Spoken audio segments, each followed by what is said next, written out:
I'm going to throw together one of my favorite salads. It's one that I always take when I'm visiting other people and you have to bring a plate, you know? And it's just a pasta salad, but it's so tasty. So Mike, if you can pass me, I've got some boiling water here. I'm going to get the pasta straight on. Nice big glug of salt, because that should be like seawater in there. And we're using this. Don't you love this brand? You've so changed, Joe, with your glug of salt now.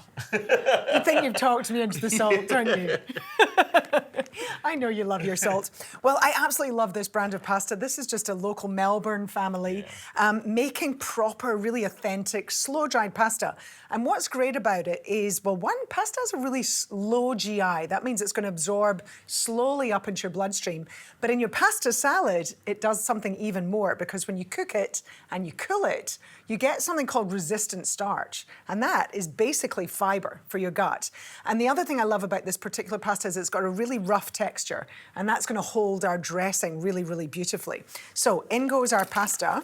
I'm just going to use a nice small shape, the spiral pasta.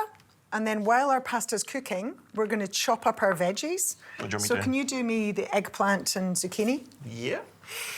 Now, roasting veggies, when you toss them in extra virgin olive oil, actually what happens is the cooking process is helping to break down some of those plant cell walls. And this might be something that explains, or at least one of the reasons why the Mediterranean diet is so good for us, because actually some of those antioxidants migrate into the oil, some of the ones in the oil go into the vegetable, and basically you get this beautiful mix, not only increasing the flavour of those veggies, but increasing the nutrition. So there you go. That's interesting science. That's good. Yeah. That was worth knowing. Okay, good. Glad. Back to the cooking. So all you want to do is chop up, and you could use, you know, whatever veggies you've got in the fridge. Honestly, so many veggies roast well. And our zucchini, you could do parsnips, you could do carrots, you could do, I don't know, what else? Carrot. You could put roasted carrot in there.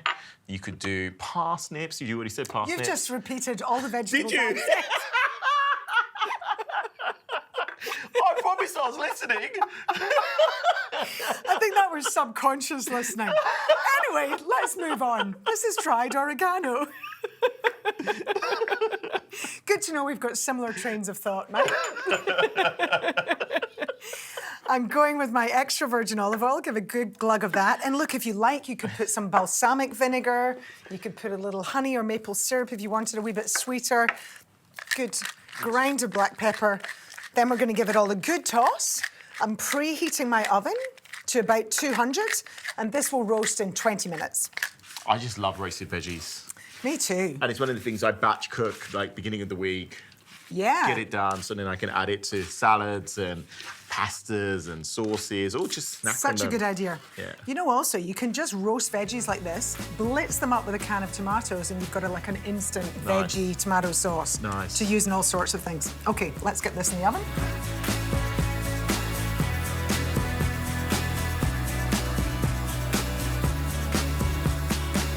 The pasta's ready. I've cooked it to just al dente. Take it out of the water, then just set it aside, let it cool. I've sort of jazzed up this pesto a little bit. Mike, if you wouldn't mind, just pick the basil leaves from our basil, and then they can go straight in. I've just got some toasted or roasted almonds in there. I love changing the nuts up in pestos. Yeah, It's why nice, not? It's a nice way of giving a little bit of change, bit of variety, different flavours, right? I'm putting some pine nuts in there, but I'm also reserving some that I just want to toss over the top. So we're going to put some basil and some rocket in this. Putting in a few of these gorgeous little hemp seeds. I'm just going to pulse this. I don't like it to be too smooth, but if you want it to be a completely smooth pesto, blend it a little longer. I'm going to just kind of pop in a couple of garlics. Well, for you, what's the most important ingredient? Fresh ingredients, but the extra virgin olive oil, without doubt. And I would use a more robust flavoured extra virgin olive oil. There's a lot going on here with garlic and herbs, and you really want that flavour that you get from a really good, robust flavoured extra virgin olive oil. So without doubt, I think this is important. Don't skimp on using, you know, a rubbishy kind of oil. Okay, go with the basil. That can all go in there. And that's probably plenty because our little container here is full. Last one. Now, pop it in, and I'm just going to pulse, no more.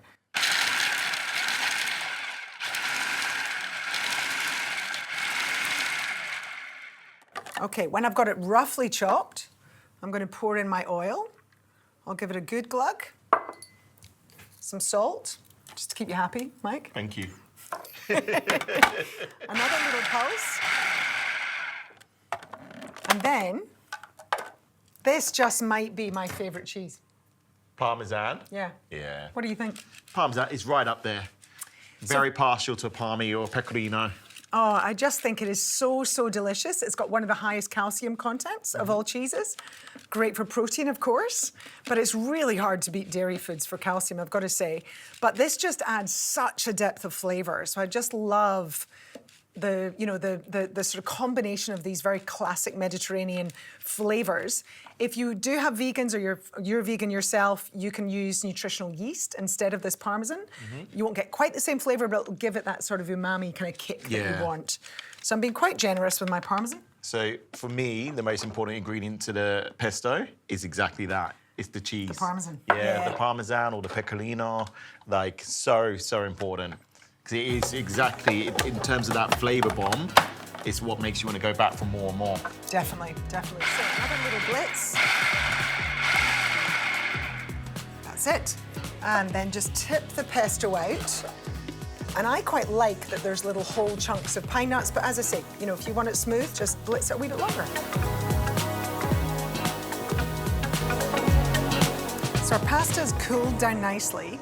And the first thing I'm going to do is just put some of this gorgeous, can you smell that? Just have a sniff. Oh, love it. You can just smell the nuts and the Parmesan, that basil. And toss it through your pasta. And another little good grating of black pepper. Mike, you can go ahead and dump those veggies in here for me. Veggies in there? Yes, please. Bit more salt. See, learning from you, Mike. Oh, season your food, chef. Season your food. In fairness, you know, 70% of the salt in the average Australian's diet comes from processed foods. Yeah. Not from the salt that you're using at home in your cooking or even adding at the table. It's this hidden salt that you don't know It's about. the hidden salt, absolutely. So it's okay to use a little bit of salt in your cooking for the flavour. So I'm just going to give that a really nice mix. Again, Joe, colourful, easy on the eye. A little bit more of that. I'm saving just a little of that pesto for a nice dollop on the top. Okay. Load it up onto your serving platter. This is not a serving for one. This is for... This is for... I know you like your salad, Joe, but... And then what I'm going to do is just put some nice shavings with your vegetable peeler of Parmesan on the top. And do you want this feta as well? Yes, please, Mike, if you could do a little feta on the top, that would be lovely. Just crumble it. Yes, please. Love it. Some pine nuts. This is grand, okay? You've upped the salad game here. This is grand. I did tell you I was going to make the salad the hero of the meal, and there you go. How heroic. Let's have a taste, shall we, Mike? Yes, please. Dig in. I straight away got the tomato and the courgette or zucchini. So burst of flavour, beautiful, juicy. Pesto's lovely. So that pesto is just a classic pairing with the pasta. And we've got our cooked and cooled pasta here. So this is like a little feed for you, but also for your gut microbiome, because we've got our resistant starch in there from the cooked and cooled pasta. So this is just a delicious dish. It's a winner.